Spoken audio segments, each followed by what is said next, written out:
السلام علیکم، آپ سب کا قرآن میں خوش آمدید۔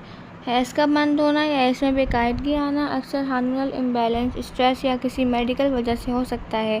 روحانی علاج کے طور پر آپ اللہ تعالیٰ کے کلام سے مدد لے سکتے ہیں، لیکن اس کے ساتھ صحت کا خیال رکھنا بھی ضروری ہے۔ یہاں کچھ عظیم اور آزمودہ وظائف دیے جا رہے ہیں جنہیں آپ پورے یقین کے ساتھ کر سکتی ہیں۔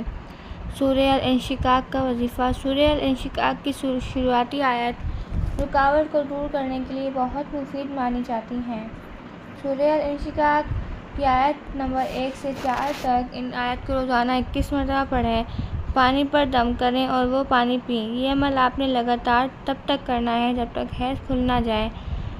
ایام کے دوران پڑھنا بند کر دیں۔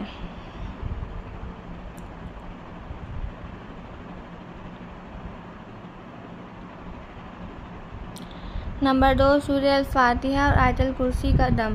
روزانہ فجر یا عشاء کی نماز کے بعد 3 مرتبہ درود شریف پڑھیں، 7 مرتبہ سورہ الفاتحہ اور 3 مرتبہ آیت الکرسی پڑھیں۔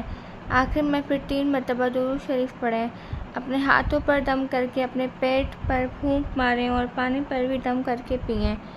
نمبر 3، یا فتاحو کی تصویر۔ اللہ تعالیٰ کا صفاتی نام یا فتاحو ہر قسم کی بندش اور رکاوٹ کو کھولنے کے لیے نہایت مبارک ہے۔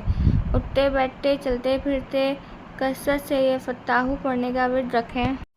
دن میں کم از کم 313 مرتبہ لازمی پڑھیں۔ روحانی علاج کے ساتھ ساتھ جسمانی سبب کو دور کرنا بھی سنت ہے۔